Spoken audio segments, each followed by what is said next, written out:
तो दोस्तों क्यों नहीं मैं आपको सिर्फ 2 मिनट के अंदर बताऊं कि पावर आईसी आपकी सही है, वोल्टेज भी बना रही है, क्लॉक भी बना रही है। आइए सप्लाई की बात करते हैं। ऐसे तो बहुत सारी सप्लाई है जिसमें हम बात कर सकते हैं, बट एक ये सप्लाई है जो कॉमन सप्लाई है जो आपको हर पावर आईसी के साथ मिलेगी। आज जो मैं आपकी पावर आईसी आपको रिवील करने वाला हूँ वो है मीडियाटेक की। सबसे पहले मैं आपको यहाँ पर दिखाने वाला हूँ। ये देखिए, ये मेरी मीडियाटेक की पावर आईसी है 6357 और इसमें हम जो सप्लाई देखने वाले हैं, क्योंकि बेसिकली हम रिसेट बी की लाइन देख रहे हैं या आरटीसी हम कुछ भी लाइन देखें, बट अगर हम एक ऐसी सप्लाई को पकड़े जो हमें क्लॉक सिग्नल भी बता रही है और साथ में हमें फ्रिक्वेंसी भी दिखा रही है, तो ये समझिए कि आपकी पावर बिल्कुल ऑन हो रही है। तो सिंपल सी बात है, विद इन 2 मिनट में हम पावर आईसी चेक करेंगे। सप्लाई का नाम है क्रिस्टल, इसको हम बोल सकते हैं एसओसी, जिसको हम सिस्टर नॉन चिप बोलते हैं, जिसमें हम ये सप्लाई लगी है पीएमआई सी क्लॉक बीबी, क्लॉक सेल और क्लॉक डब्ल्यूसीएन। तो हम इसमें एक रजिस्टर पकड़ लेंगे। ये रजिस्टर यहाँ लगा हुआ है और अगर हम रजिस्टर की बात करेंगे तो यहाँ लगा हुआ है। आइए हम इसको चेक करते हैं और हम आपको डीएसओ से इससे बताते हैं कि ये सप्लाई ओके है कि नहीं ओके। तो आप देख सकते हैं कि मैं एक काम करता हूँ कि डीएसओ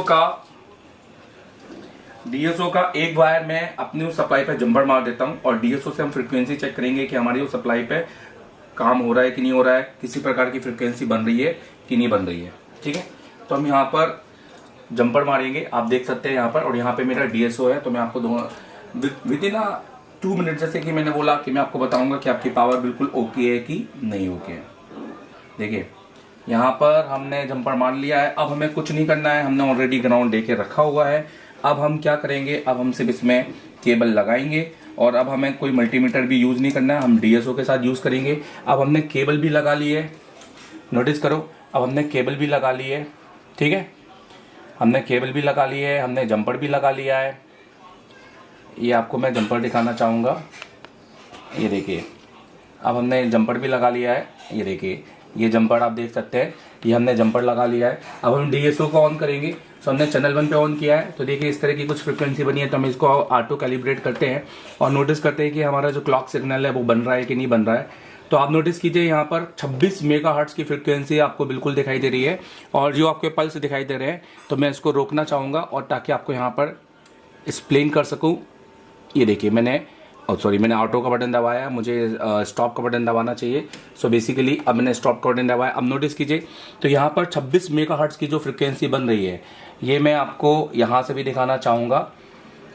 ये देखिए, तो ये जो क्लॉक फ्रिक्वेंसी बन रही है 26 मेगाहर्ट्ज की, ये हमें बताता है कि हमारा जो क्रिस्टल है वो हमारा ऑन हो रहा है। और क्रिस्टल के साथ जो हमारी पावर है, क्योंकि क्रिस्टल पहले पावर को ऑन करता है मीडियाटेक में और उसके बाद फिर वो ऑन करता है हमारे सीपीयू को। इस एक लाइन से आप अपने पावर को चेक कर सकते हैं। अगर आपको ये वीडियो अच्छा लगे तो बताइएगा जरूर। मैं आपको फिर से डायग्राम के थ्रू बताना चाहूंगा आपको कौन सी लाइन चेक करनी है। अगर आप पावर आईसी के अंदर सिर्फ एसओसी क्रिस्टल की लाइन या पीएमआई क्लॉक बीबी की लाइन भी चेक करेंगे तो आप अपनी पावर के आउटपुट को चेक कर सकते हैं। अगर ये फ्लक्चुएट हो रही है दोस्तों, तो अगर इसकी लाइन ओपन हो जाती तो क्या होता है, तो आपके वोल्टेज अप डाउन होने लगते हैं। और अगर ये वोल्टेज फ्लक्चुएट हो रही है तो इसके अलावा भी बहुत सारे आपको यहाँ पर सोल्यूशंस हम दे सकते हैं। और अगर आपको डीएसओ की पूरी ट्रेनिंग चाहिए तो आप मेरा डीएसओ का कोर्स ले सकते हैं, जिसमें मैंने रीगल के साथ में कंप्लीट ट्रेनिंग दी है यूटीडी की। आप ये डीएसओ चला रहे हैं, ये चला रहे हैं, तो भी आपको पूरे मिलेंगे, जिसमें मोबाइलों के साथ टेस्टिंग भी बताई है। सिर्फ ये नहीं कि भाई कैलिब्रेट करना है। मैंने ये तो बेसिक है, ये तो बच्चों का नॉलेज है, मैंने इसके ऊपर का नॉलेज आपको इस डीएसओ ट्रेनिंग में दिया है, जो कि बहुत ही कम रेट पे सिर्फ 4000 रुपये में आपको मिलेगी। लिंक नीचे है, एंजॉय कीजिए, फायदा उठाइए। Thank you very much.